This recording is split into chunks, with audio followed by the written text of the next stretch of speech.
Boker Tov, nous sommes le 29 décembre 2020, c'est l'heure du premier journal d'information en direct de Jérusalem sur Studio Kalita.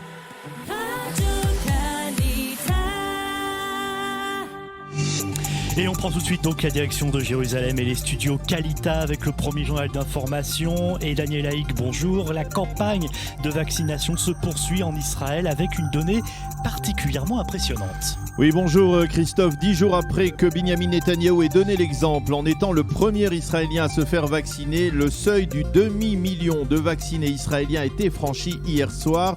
Cette simple donnée confirme l'engouement de la population israélienne pour cette campagne, mais ce succès renferme également quelques difficultés. En effet, le ministre de la Santé Yuli Edelstein a indiqué aux caisses d'assurance maladie qu'il est contraint de réduire le nombre de vaccins qu'il met à leur disposition, une réduction de 10 à 20%.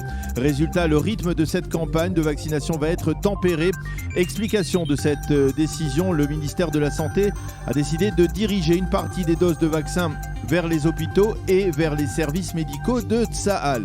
Seul problème, jusqu'à présent, toutes les personnes âgées de plus de 60 ans n'ont pas encore été vaccinées. Et pendant ce temps, Daniel, le troisième confinement tente de se mettre en place en Israël.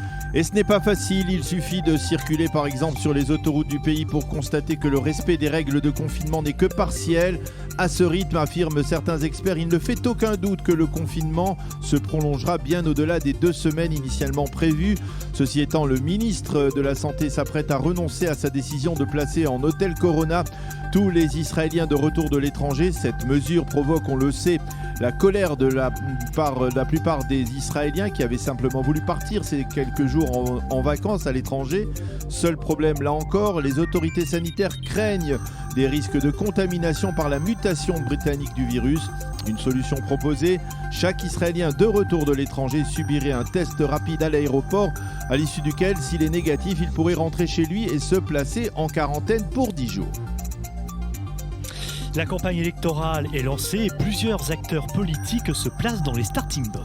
C'est en particulier le cas du célèbre maire de Tel Aviv, Ron Huldaï. Celui-ci devrait annoncer ce soir sa décision de fonder un nouveau parti politique à gauche.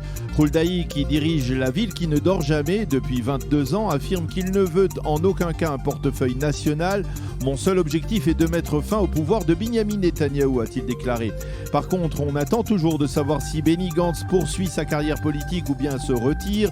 Son parti bleu-blanc est affaibli ces derniers jours par une série de départs et il n'est plus certain du tout qu'il parvienne à passer le seuil d'éligibilité le 23 mars prochain. Enfin, dans ce dossier, on a évoqué hier un possible retour de Tzipi Livni dans l'arène politique. L'ancienne ministre des Affaires étrangères du gouvernement d'Olmert aurait rencontré ces derniers jours Yair Lapid et elle pourrait le rejoindre. Lapid qui pourrait d'ailleurs se séparer de son actuel numéro 2, l'ancien chef d'état-major Moshe Ya'alon. Daniel, une semaine après l'assassinat d'Esther Orgen par un terroriste palestinien, sa famille a décidé d'opter envers et contre tout pour la vie. En effet, la famille Orgen, qui a terminé hier la semaine de deuil, a décidé d'honorer le souvenir d'Esther en créant dans la forêt de Rehan, où elle a été assassinée, un parc d'excursions et de promenades. Un tel parc s'inscrira, selon eux, dans la voie tracée par Esther. La famille Orgen aspire également à voir s'élargir le domaine de juridiction de la localité de Tal Menaché, la localité du nord de la Samarie, où la famille vit depuis 25 ans. Rappelons qu'Esther Orgen avait fait son alia de France il y a plus de 30 ans et que son mari est lui aussi originaire de France. Et puis la normalisation entre Israël et le Maroc prend sa vitesse de croisière. Oui, une délégation marocaine est arrivée hier en Israël. Sa mission prioritaire sera de préparer la réouverture d'une représentation marocaine à Tel Aviv. Une représentation qui pourrait bien se réinstaller dans le bâtiment qu'il abritait déjà dans les années 90, rue Ayarkon au bord de mer. Parallèlement, on envisage également côté israélien de rouvrir le bâtiment qui avait accueilli un bureau de liaison israélien à Rabat à cette même époque, peu après la signature des accords d'Oslo.